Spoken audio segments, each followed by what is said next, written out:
Today's video is about animal husbandry. Wow. None of them are cooking dinner or making a sandwich for me. Well, that's a wash. Let's do it about the Kuhn DLC. So, first one is the Cult to Soil DC 401. 6 plow tip cultivator. It's technically a deep grubber. It does slicing of the root tips and aerates and all sorts of stuff at the same time. It's not actually a subsoiler. It doesn't reach that deep. Now, there's the Limkin Dolomite 3 and 4 meters, and those are treated as plows, which they're not. I mean, the whole point is to do a plow application. So this thing won't actually let you tell it to make fields. It's a cultivator. So start the engine. And down we go. Let's see, it produces a cultivation result, but it adds the plowed state to the field. Now, it requires 130 horsepower is what it says. So if you've got a big enough tractor, I mean this is 130 horsepower now, 5613.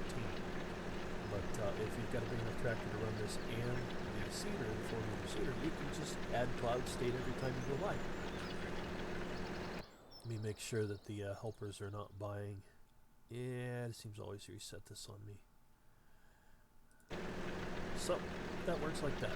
You can attach seeders, fertilizers, all sorts of stuff in the back and it has a pass-through for the detail. Next item. The Performer 4000, another cultivator. Now it says it needs like 180 horsepower, and I mean this is the Optima? Yeah. No, this is the Puma. Poop, poop, poop. So the Puma's like more than enough for it. I think this only needs like 150. I actually ran it with a 6615, and the 6615 was more. See how Kuhn just snatches it and goes.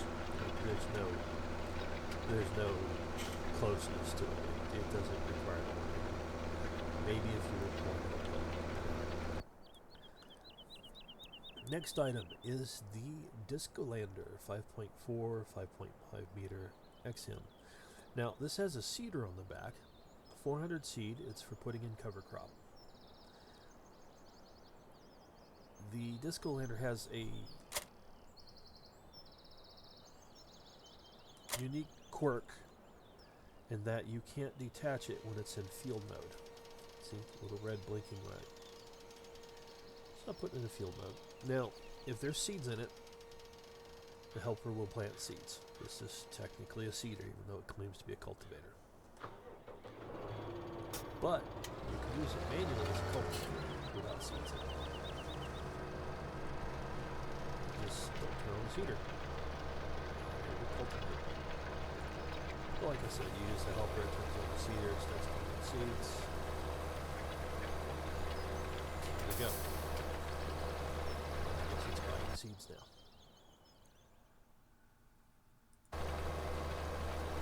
Yeah, it will appear that it's planting seeds because it's in there.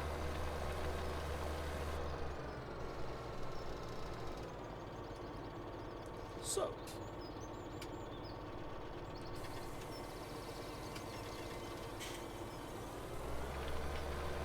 or maybe it wasn't actually seeded because it's anyway, so some quirks should happen. Next one, this is the S-Pro 3000. It is a direct seeder, cultivator on the front end. It's basically just a 3-meter seeder, huge tank. Now all these seeders can actually be used with the TF1500. This one seems a little bit flimsy, but it's designed for 100 horsepower, 110 horsepower tractors and all. What I do like about that is the animations all work really well. But it's just a 3-meter seeder, no power. This is the seeder everybody's looking at with the TF1500 and the seeder in the back. It's just a cereal seeder. So I'm going to change the seed it does to soybeans. Now, the TF1500 is just a hopper that transfers, like a front tank on the sprayers. That's all it's designed to do.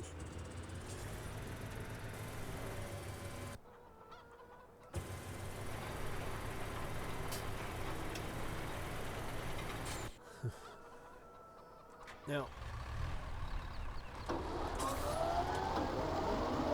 normally we run a smaller tractor than this, but the Merge Max takes a lot more power than the old 8 meter. It says 9 meter, but it's like 8.2 meters. So I got it set to left. It'll do center, right, left. It will not do left and right same time like the mod pattern. That's available right now. You'll modify that box code, which I kind of prefer. It's only in the center. All these are low tax account, highly efficient models designed specifically for the console. It would be nice if the games were on PC, but on the other hand, we're not playing in 4K here, and video encoding at the same time. So I don't really have much to complain about. Just really fast. Here's the next thing. It's the round bale. Now you can't change modes while it's on or down.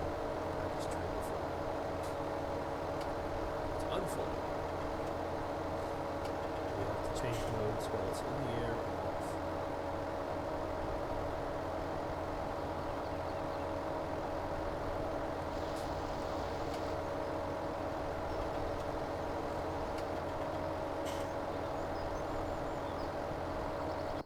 So the baler is just a baler, but it's a baler with a wrapper on the back.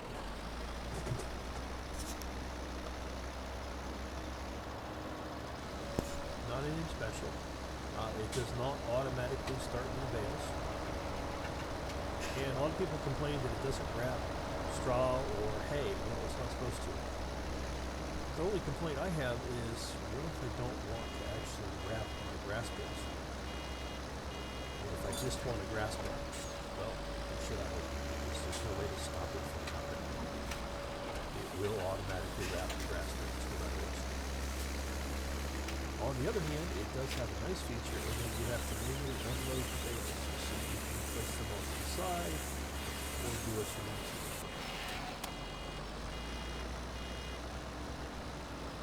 So I have a second bale in the chamber, the first bale's there. It won't actually eject automatically with the bale and the wrapper. I have to tell it to unload the wrapper. And then it will automatically wrap the second bale. They roll back, and unless they're in a really bad hill, they won't roll back very far. But I mean, this is a fair slope. This is the most slope that there should be in front of the. But you guys that use the double round bale 2-point forks will love this. It does a good job of getting them right there about side by side with a little gap. And that's the round bale. Square bale is a little beater. That's next on the list here. I do have one complaint about the square bale. It's an animation complaint. Twing! What the hell is with that? Seriously, what the hell is with that? Does it have to be animated like that? Does it even have to be animated? I don't think it needs to be animated. I think, visually speaking, it would have been better just to have it transition instantly to dangly. That implies there's some sort of tension or inflexibility to it. But, this is the, T, I believe, 185 horsepower. And, it does a nice job. It's a big square baler. Nothing special about it. It's big 4,000 liter bales. 2 bales? I love the noise of it though. It sounds like it's actually doing something.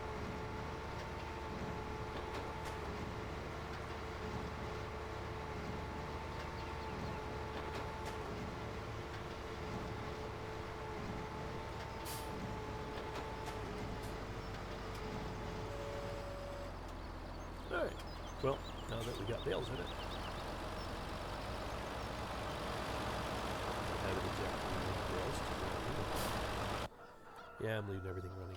Now, the square bale wrapper doesn't seem to have any actual engine horsepower requirement to operate. However, the only way to turn it on and off is to fold it and unfold it. If it's open, it's on. If it's closed, it's off. That's it. Roll up. You hit, it wraps. Now, because it's also a manual unload, you can dolly the stuff to the side of the field, or do whatever you need to do. Or the most common favorite is to go to the next bale, grab it, that's it.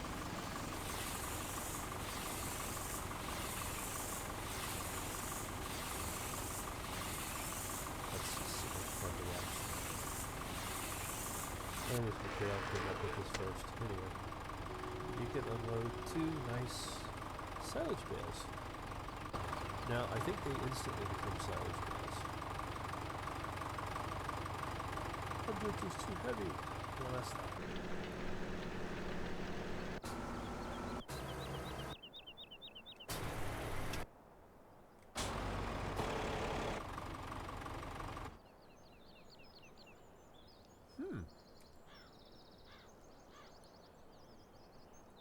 So our next one is here, and this is the cultivator, the powered harrows, 4 meter wide, 100 horsepower requirement, absolute truths. And a harrow is the pegs that go straight down in, so a powered harrow is one that does extra harrowing by using engine power converted into the twisting motions. And I like it. It's good. You can mount fertilizer on the back, you can mount seeder on the back, you could even technically mount a plow on the back if you were some sort of psychopath. It's designed to be able to handle seeders and lift them up out of the way, so just about any 4 meter seeder that has a 3-point mount will go up on that. Or you could technically mount a trailer hitch 3-point on there and hook up a trailed seeder. Fertilizer spreaders are fertilizer spreaders. There's basically one change, and that is that the new Kuhn 3-point fertilizer spreader has got lights that shine along the beams. And it just it lifts and folds, etc., etc. The folding animation is cool. The Kuhn front tank is 1,500 liters instead of the 1,000 liters of the Amazon, but the Amazon is lighter. However, they have about the same horsepower requirement. I would honestly say 90 horsepower, although I don't think they list any. Now, the Kuhn holds 4,600, the Kuhn holds 4,100, but both will work with the 1,500 liter tank, front tank. So if you need the endurance, go with the Kuhn with the Kuhn front tank. If you need the reach, go with the Kuhn front tank. Now this folds up neat. The Kuhn folds up really neat.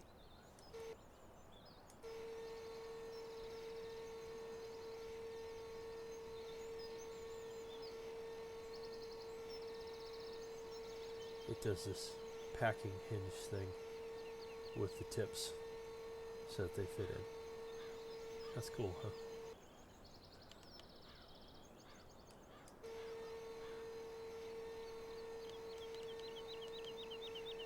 Now, for some reason, it doesn't actually have spots on it to shine out at the booms, which I would think that having some spotlights up at the top on these posts that's shown out to the booms would be incredibly useful. But that's how it is. The sprayer tips aren't really accurate to how they really are. Anyway, so the fertilizer spreader, this is the little 75 horse Z-Tor Major. It's got no problem with it. And it does a pretty good job. It's a higher volume than the Roush.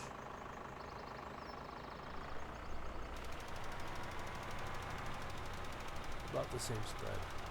Maybe a little bit bigger.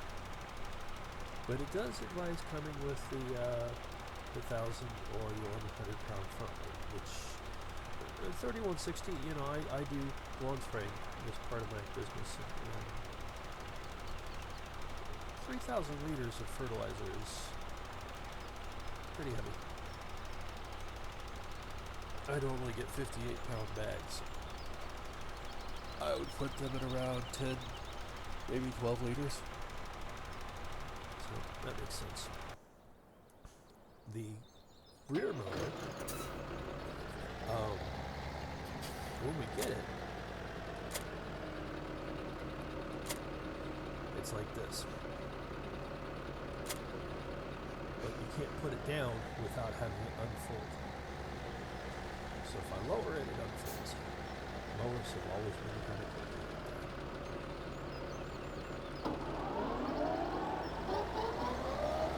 And it does this little spread here. Now here's a tidbit about this. These little bumps cause lag in online stores, especially if you're running on a 4X like Planking. The group I'm with has been playing on Planking. And on a 4X server, not only do you not want to do much mowing at one time, but you also kind of don't want to pile it up like this is piled up.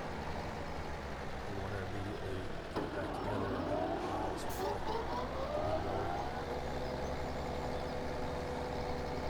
We also discovered on Plainhill, because it is 4X, it's like 16 times the area. You want to use the modified crop destruction that keeps grass from being destroyed. Because the fields are designed to handle crop destruction. Where individually updated the map updated for crop destruction, you end up getting a huge amount of lag over time to the point where you're going like 4 and 5 miles per hour. It's ridiculous. And the mower just strews it out behind it. It doesn't have any kind of collective feature on it. If you fold it, it goes in. Now, it's very lightweight. It's very lightweight. I would like to see a second boom on this that swings out to the left of the counterweight. That would make an awesome amount of sense. But, you know, it's within range. You'll notice here I've got the old same Argon 375. It's a nice little conversion. It's not complete. There's some problems with the lighting and all. The other thing you'll notice in online servers is the tethers don't work right. Tethers will constantly miss. And it's because of the update and the detection routines, and they're laggy too. Whereas offline, they don't miss much. If I was online right now, I'd be missing like a third of these. I've found that I literally have to plan on passing over it 3 times with any tether. And especially the Vicon tether is horrible because when it's on smaller tractors, it's typically out of position. And the detection of the effective cutting width in height is only tiny, so it can miss things on slopes. Now, because we're using the heap system instead of the scatter system that we used in FS17 15, it's going to make heaps, and it's in the best interest to go ahead and make them windrow heaps so that they don't cause as much lag. So that's a lot more efficient than what the mowers do in tossing them out quicker and stuff. So, I mentioned that the TF1500 is technically a front hopper, and it works with anything, and it does. If you look bottom right, you'll see that I have 564 seed. Set to sunflower. I don't want sunflower. I want corn. Corn! And I've got 640 fertilizer. The power requirement on this is actually kind of low. It's down to 100 and something. It's about right. And it makes sense because corn seeding only uses half the number of coulters and cutters and injection into the soil as is used by grain crops, cereal crops. Now, so I fill this up, and we'll get 2,064. 2,067, something like that.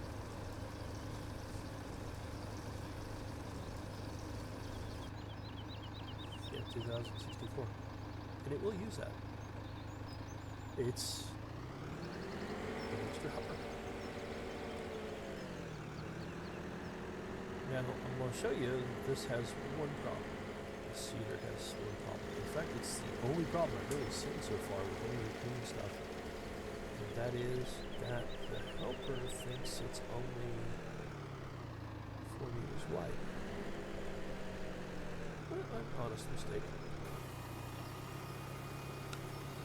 But good enough, it uses more seed than fertilizer, even with just the 639. You'll notice when it rotates through, when it turns, it's going to go like a 4 meter wide cut instead of a 5 or 6 meter. But when the seeds hit 98, the fertilizer will still be at 99. See, it's getting tight there. So the overlap is drastic on this.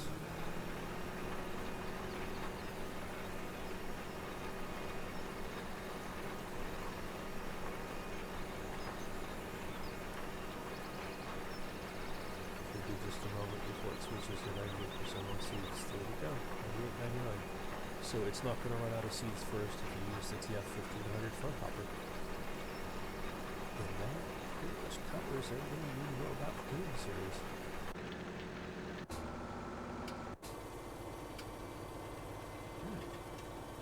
Overran it.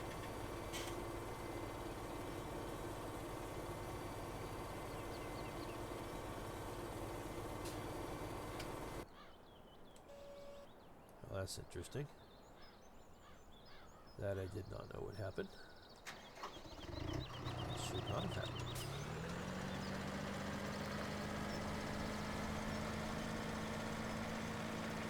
Let's see if this is another bug. Maybe the crop protection to stop it from running over already seeded material.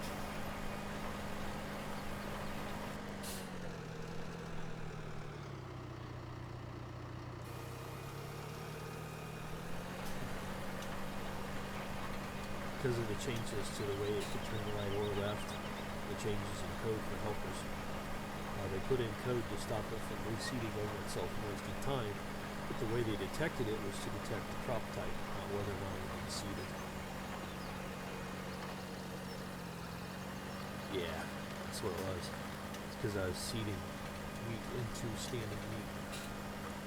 What people are calling a bug was just an incorrectly written routine to keep the seeders from going back over themselves. This one's all done, fit in nice, did a good job. The mower, of course. Bales. Bale wrappers. Cultivator, sprayers.